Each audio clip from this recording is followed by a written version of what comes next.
ചാരത്തും ദൂരത്തും വീടുകളിലും വീചികളിലും വഴിയോരങ്ങളിലുമായി ഞങ്ങളെ ശ്രവിക്കുന്ന എല്ലാ മാന്യ ശ്രോതാക്കൾക്കും വിനീതമായ നിസീമമായ ഞങ്ങളുടെ ക്രിസ്തീയ വന്ദനം. നമുക്ക് പ്രാർത്ഥിക്കാം. പരിശുദ്ധനായ ഞങ്ങളുടെ ദൈവമേ, സ്വർഗീയ പിതാവേ, അനുഗ്രഹിക്കപ്പെട്ട നല്ല സമയത്തിനായി ഞങ്ങൾ തിരുനാമത്തിന് സ്തോത്രം ചെയ്യുന്നു. പരസ്യത്തോടുള്ള ബന്ധത്തിൽ ഈ പകലിൽ ഞങ്ങൾ ഒരുമിച്ച് തിരുമുഖത്തേക്ക് നോക്കുന്നു. ഈ അന്തരീക്ഷത്തെ ദൈവത്തിന്റെ ആത്മാവിന്റെ വലിയ പരിവർത്തനത്തിന് കീഴിലാക്കണമേ.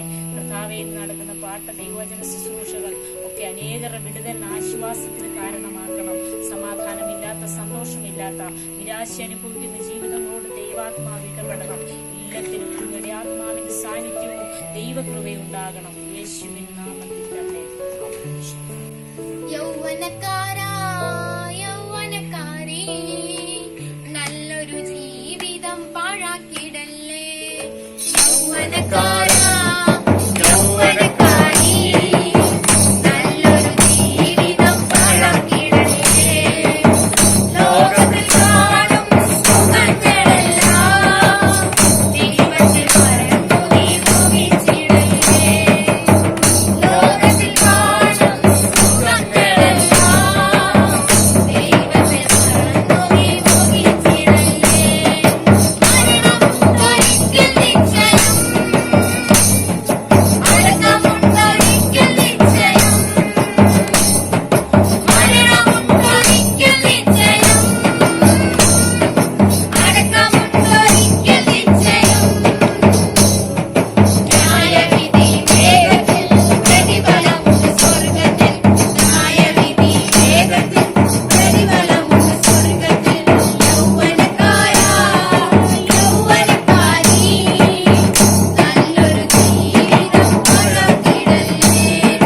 യൗവനക്കാരാ, യൗവനക്കാരീ, നല്ലൊരു ജീവിതം പാഴാക്കിടല്ലേ. സ്വർഗീയവാസം പൂകിയോരെല്ലാം അടച്ചു ചാർത്തും തീയനരികിൽ. നരകവാസം നേടിച്ചോരെല്ലാം ഓർക്കും പോയ യൗവനകാലം. ജീവിച്ചിടും യേശുവിൻ നാമത്തിൽ നിത്യത നേടിടും നിസ്സംശയം. ജീവിച്ചിടും യേശുവിൻ നാമത്തിൽ നിത്യത നേടിടും നിസ്സംശയം. അല്ലെങ്കിൽ സോദരനെ പോയിടും നരകത്തിൽ അയ്യയ്യോ നിന്നിടും മണ്ണിലെ ജീവിതം. കാണാൻ വയ്യേ, ഓർക്കാൻ പോലും വയ്യേ, നരകയാതന അത്ര ഭയങ്കരമേ. അയ്യോ വേണ്ടായേ, ലോകസുഖങ്ങളെല്ലാം ഇങ്ങനമാക്കുന്നത് ലക്ഷ്യമേന്നും. കാണാൻ വയ്യേ, ഓർക്കാൻ പോലും വയ്യേ, നരകയാതന അത്ര ഭയങ്കരമേ. അയ്യോ വേണ്ടായേ, ലോകസുഖങ്ങളെല്ലാം നിത്യതമാക്കുന്നത് ലക്ഷ്യമേന്നും. യൗവനക്കാരാ, യൗവനക്കാരീ, നല്ലൊരു ജീവിതം പാഴാക്കിടല്ലേ.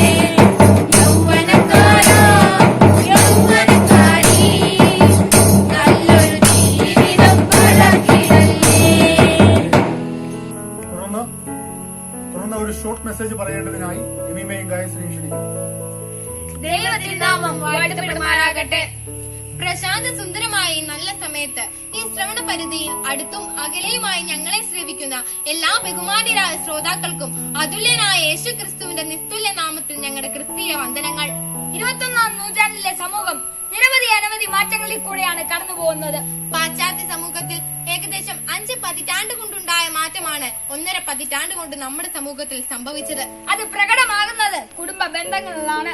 ആധുനിക ലോകം വിവര വിജ്ഞാന വിപ്ലവത്തിലൂടെ കടന്നു പോകുകയാണെങ്കിലും വിവേകമില്ലാത്ത അവസ്ഥയിലാണിപ്പോൾ. കുഞ്ഞുങ്ങളാകട്ടെ മാറിവന്ന ഉപബോധ സംസ്കാരത്തിന്റെയും ജീവിത മത്സരത്തിന്റെയും ഭാഗമായി പഠനത്തിനായി ഒരു ദിവസത്തിന്റെ 12 മണിക്കൂറും ചിലവഴിക്കേണ്ട അവസ്ഥ. മാതാപിതാക്കൾക്ക് മക്കളോടൊത്ത് ഒരു ദിവസത്തിന്റെ ഒരംശം പോലും ചിലവഴിക്കാൻ കഴിയാത്ത അവസ്ഥാവിശേഷമാണ് സംജാതമായിരിക്കുന്നത്. തൽഫലമായി മക്കൾ മക്കൾ മാതാപിതാക്കളെ വിട്ട് മറ്റു പലതിലും ആകർഷിക്കപ്പെടുന്നു. ഇവിടെ ക്ഷണനേരം മാത്രം ആശ്വാസം കൊടുക്കുന്ന mobile phone, computer, WhatsApp, Facebook, internet, അശ്ലീല സാഹിത്യങ്ങൾ, മദ്യം, മയക്കമരുന്ന് എന്നിവയിലെല്ലാം ആകർഷിക്കപ്പെടുന്നു. അതിനാൽ ഇവയെല്ലാം സർവ്വ ലൗകിക അരാജകത്വം സൃഷ്ടിക്കപ്പെടുന്നു. തൽഫലമായി ഇവിടെ കുറ്റകൃത്യങ്ങൾ വർദ്ധിച്ചു വരുന്നു.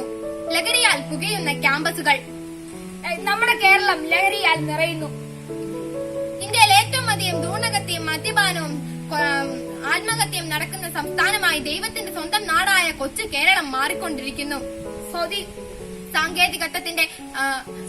സാങ്കേതികത്വത്തിന്റെയും വൈദ്യശാസ്ത്രത്തിന്റെയും ഉന്നത തലങ്ങളിലേക്ക് ഓരോ ചൂടും ചവിട്ടിക്കയറുമ്പോൾ നമ്മുടെ സമൂഹം, വ്യക്തികൾ, കുടുംബം തകർച്ചയുടെ അഗാധ ഘട്ടത്തിലേക്കുള്ള ചവിട്ടുപടികൾ ഇറങ്ങുകയാണെന്ന യാഥാർത്ഥ്യം വിസ്മരിക്കാൻ കഴിയാത്തതാണ്. ഭൗതികത്വത്തിന്റെ അതിപ്രസരത്തിൽ സ്നേഹബന്ധങ്ങളും ജീവിത മൂല്യവും ധാർമ്മിക നിലവാരവും നഷ്ടപ്പെടുകയാണ്. യാന്ത്രിക ജീവിതത്തിൽ യഥാർത്ഥ സന്തോഷവും സമാധാനവും ലഭിക്കുന്നില്ല. ഇവിടെ ക്ഷണമേന്ദ്രം മാത്രം സന്തോഷം തരുന്ന ലഹരിയുടെ സംസ്കാരം, പാപത്തിന്റെ സംസ്കാരം നമ്മുടെ എല്ലാ മേഖലയിലും വർദ്ധിച്ചുകൊണ്ടിരിക്കുന്നു. സാക്ഷരതയും സമ്പന്നതയും ഒരുമിച്ച് സംഭരിക്കുന്ന കേരളത്തിൽ പ്രതിദിനം 100 പേരെങ്കിലും ആത്മഹത്യക്ക് ശ്രമിക്കുന്നു. അതിൽ 35 പേരെങ്കിലും വിജയിക്കുന്നു. എന്തിനാണ് മനുഷ്യൻ ഇങ്ങനെ ആത്മഹത്യക്ക് ശ്രമിക്കുന്നത്? പ്രതിബന്ധങ്ങളും പ്രതികൂലങ്ങളും നിരാശകളും ഏറി വരുമ്പോൾ നാം എന്താണ് ചെയ്യേണ്ടത്? പ്രശ്ന സങ്കീർണമാണ് മനുഷ്യന്റെ ജീവിതം. ദുരിതങ്ങളും ദുരന്തങ്ങളും ഒഴിവാബാധകൾ പോലെ മനുഷ്യനെ പിന്തുടരുമ്പോൾ നാം പലരും സ്വന്തം ദുഃഖങ്ങൾ ഉള്ളിലടക്കി പുറമെ പ്രസന്നത ഭാവിക്കുന്നു. മനുഷ്യൻ ദൈവത്തെ അറിയാതെ സ്വന്തം ഇഷ്ടപ്രകാരം ജീവിക്കുന്നത് കൊണ്ടാണ് ഇതൊക്കെ സംഭവിക്കുന്നത്. സകല പ്രശ്നങ്ങൾക്കും പരിഹാരകൻ, സകല ചോദ്യങ്ങൾക്കും ഉത്തരം യേശുക്രിസ്തുവാണ്. കർത്താവായ യേശുക്രിസ്തുവിൽ വിശ്വസിക്കാം, എന്നാൽ നീ നിന്റെ കുടുംബവും രക്ഷ പ്രാപിക്കും. എന്നെ കേൾക്കുന്ന പ്രിയ സഹോദര സഹോദരി, നിങ്ങൾ മദ്യപാനത്തിന് അടിമയാണോ? ലഹരി പദാർത്ഥങ്ങൾക്ക് അടിമയാണോ? പാപ സ്വഭാവങ്ങൾക്ക് അടിമയാണോ? ദുഷിച്ച ബന്ധങ്ങൾക്ക് അടിമയാണോ? അതിലൂടെ നിങ്ങളുടെ ജീവിതം തകർന്നുകൊണ്ടിരിക്കുകയാണോ? പ്രിയ സഹോദര, നിങ്ങളെ വലയ്ക്കുന്ന എല്ലാ അടിസ്ഥാന പ്രശ്നങ്ങൾക്ക് കാരണം പാപമാണെന്ന് തിരിച്ചറിയുക. അതുകൊണ്ട് ആ പാപത്തിന് പരിഹാരം തരുവാൻ, അതിൽ നിന്ന് മോചനം തരുവാൻ യേശുക്രിസ്തുവിന് മാത്രമേ കഴിയൂ. യേശുക്രിസ്തു ആരാണ്? പാപ പരിഹാരിയാണ്. മരിച്ചടക്കപ്പെട്ട് 3-ാം നാൾ ജയവീരനായി ഉദ്ധാരണം ചെയ്ത് തേജസ്സിലേക്ക് എടുക്കപ്പെട്ട നാഥനുമായ യേശുക്രിസ്തു ഏതൊരു നാമത്തെക്കാളും മേലായ നാമം ധരിച്ച് സാക്ഷാൽ ദൈവസ്നേഹം എന്ന മനുഷ്യകുലത്തിന് മറനീക്കി കാണിച്ചു കൊടുത്ത് എല്ലാ പാപക്കറകളെയും കഴുകിക്കളയും വെടിപ്പാക്കുകയും ശിക്ഷായോഗ്യമായ കുറ്റം ക്ഷമിക്കുകയും ചെയ്ത് ആണിപ്പഴുതുള്ള 2 കൈകളും നീട്ടി സ്വീകരിക്കുകയും ചെയ്ത സമാധാന പ്രഭു. ആശ്വാസമില്ലാത്തതാണോ നിങ്ങളുടെ പ്രശ്നം? അവൻ ആശ്വാസദായകൻ. രോഗസൗഖ്യമാണോ നിങ്ങളുടെ ആവശ്യം? അവൻ സൗഖ്യദായകൻ. പാപമോചനമാണോ നിങ്ങളുടെ പ്രശ്നം? അവൻ പാപപരിഹാരകൻ. എന്നെ കേൾക്കുന്ന പ്രിയ സഹോദര, നിങ്ങളെ യേശു സ്നേഹിക്കുന്നു. നിങ്ങളുടെ രക്ഷയ്ക്ക് വേണ്ടിയതെല്ലാം യേശുക്രിസ്തു കാൽവറിയിൽ ചെയ്ത് തീർത്തിട്ടുണ്ട്. താങ്കളുടെ ജീവിതം യേശുവിനായി സമർപ്പിക്കാമോ? യേശുവിന്റെ രക്തം സകല പാപങ്ങളെയും പോക്കി താങ്കളെ രക്ഷിക്കുന്നു. ആരുണ്ട് യേശുവിനായി ജീവിതം കൊടുപ്പാൻ? ഒരുവൻ കർത്താവിലായാൽ അവൻ പുതിയ സൃഷ്ടിയാണ്. പഴയത് മാറിപ്പോ. മറ്റൊരുത്തനും രക്ഷയില്ല. നാം രക്ഷിക്കപ്പെടുവാൻ ആകാശത്തിന്റെ കീഴിൽ മനുഷ്യരുടെ ഇടയിൽ നൽകപ്പെട്ട വേറൊരു നാമവുമില്ല. ആകയാൽ എന്നെ കേൾക്കുന്ന പ്രിയ സഹോദരങ്ങളെ, നിങ്ങളുടെ ജീവിതവും ഹൃദയവും യേശുവിനെ സമർപ്പിച്ച് അർത്ഥവത്തായ ഒരു ജീവിതത്തിനായി ഞാൻ ഹൃദയത്തിന്റെ സ്പാർശയിൽ ആഹ്വാനം ചെയ്തതിനോടൊപ്പം ഞങ്ങളെ ശ്രമിച്ച എല്ലാവരോടുള്ള നന്ദിയെ രേഖപ്പെടുത്തിക്കൊണ്ട് ഉപസംഹരിക്കുന്നു. ദൈവം എല്ലാവരെയും അനുഗ്രഹിക്കട്ടെ. ഒരു നിമിഷം കൂടെ നമുക്ക് പ്രാർത്ഥിക്കാം. കേൾക്കപ്പെട്ട നല്ല വചനത്തിനായി സ്തോത്രം. കർത്താവെ, പ്രിയ കുഞ്ഞുങ്ങളെ ദൈവങ്ങളിലേക്ക് ഏൽപ്പിക്കുന്നു. കേൾക്കപ്പെട്ട ദൈവജനത്തെ ദൈവങ്ങളിലേക്ക് ഏൽപ്പിക്കുന്നു. കർത്താവ് ജീവിതത്തിൽ ഒരു വലിയ വ്യത്യാസം, മാറ്റം ഉണ്ടാകുവാൻ സ്വർഗം സഹായിക്കണം. കർത്താവ് അത്ഭുതം ചെയ്യും. യേശുവിൻ നാമത്തിൽ തന്നെ. യേശുക്രിസ്തു പാപികളെ രക്ഷിക്കുന്നു. യേശുക്രിസ്തു രോഗികളെ സൗഖ്യമാക്കുന്നു. യേശുക്രിസ്തു പരിശുദ്ധാത്മാവിനെ നൽകുന്നു. യേശുക്രിസ്തു രാജാവായി വേഗം വരുന്നു. എതിരേൽപ്പാൻ ഒരുങ്ങിക്കൊള്ളുക.